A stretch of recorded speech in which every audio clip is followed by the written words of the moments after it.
Oke, kembali lagi di tutorial aplikasi App Inventor. Nah, kali ini topik kita akan membahas modifikasi dari aplikasi pendaftaran yang sudah pernah kita buat dari pertemuan-pertemuan sebelumnya. Dari modifikasi ini, kita butuh satu komponen tambahan. Nama komponennya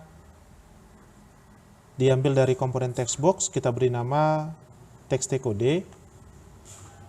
Dengan hint-nya kita beri tulisan atau teks kode pendaftar, yang mana nantinya kode pendaftar ini akan menjadi satu kata kunci atau istilah lainnya primary key atau kode uniknya yang membedakan data satu dengan data yang lain, sehingga ketika seorang pendaftar memasukkan kode yang sudah tersimpan di dalam TinyDB dengan kode yang ada, itu proses pendaftaran tidak boleh dilanjutkan. Sehingga untuk kode pendaftar harus dimasukkan dengan nama-nama atau kata-kata atau kode-kode yang berbeda dari yang sudah tersimpan di TinyDB. Jadi ketika sudah ada sebelumnya, maka aplikasi kita akan menampilkan pesan berupa kode pendaftaran sudah tersimpan ataupun status pendaftaran kita gagal. Oke, mari kita lihat fungsi bloknya. Yang pertama sekali kita butuh variabel kode. Variabel kode ini mengambil nilai dari TinyDB dengan tag kode yang kita input di dalam screen kita.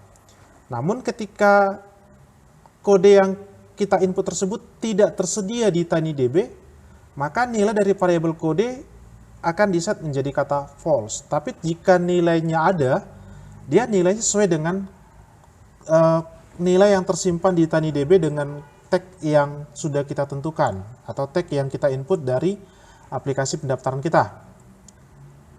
Jadi saya asumsikan misalkan nih, di dalam TinyDB ada kode 1234. Di dalam TinyDB ada kode 1234, ada tag 1234. Lalu di aplikasi kita masukkan kode 1234 di komponen TextCode.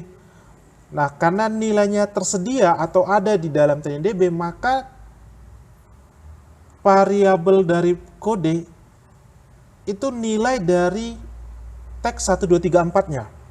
Sebaliknya, kalau misalkan di dalam TinyDB itu belum ada kode, misalkan ini saya buat lagi kode yang baru, misalkan kode yang baru adalah 234. Di dalam TinyDB tidak ada kode 234. Lalu di dalam komponen TextCode kita masukkan angka 234. Karena nilainya, value-nya tidak ada, maka variabel kode yang muncul atau yang tersimpan adalah kata false. Jadi kita lanjut.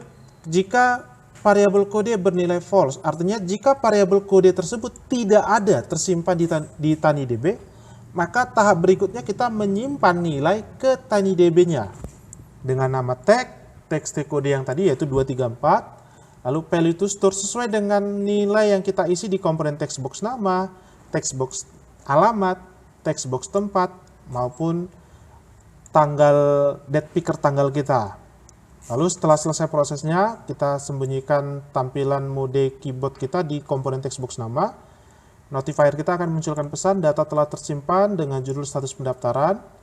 Dan button yang ada di dalam notifier tersebut adalah button OK. Selanjutnya, textbox nama, textbox alamat, textbox tempat itu dibuat jadi empty string. Kita bisa juga tambahkan textbox kode, kita buat empty string di bagian yang set text nama .text di atasnya juga boleh, di bawahnya juga boleh. Lalu yang terakhir, aplikasi kita otomatis akan pindah ke screen yang kedua. Screen yang kedua yang menampilkan data-data yang sudah melakukan proses pendaftaran. Sebaliknya, ketika data yang kita masukkan tadi di awal 1234 datanya ada, maka nilai dari variabel kode bukan kata false. Nah, jika dia bukan kata false, aplikasi kita akan masuk kemari. Notifier akan menampilkan pesan, data telah tersimpan, silakan gunakan kode yang lain. Dan title dari judul pendaftaran kita adalah pendaftaran gagal, button yang muncul, button oke. Selanjutnya untuk date picker tanggal, ini sudah ada di aplikasi pendaftaran yang videonya sudah ada sebelumnya. Nanti kita bisa lihat fungsinya dari video yang sebelumnya. Oke, sekian penjelasan dari modifikasi app Inventor kita untuk topik aplikasi pendaftaran.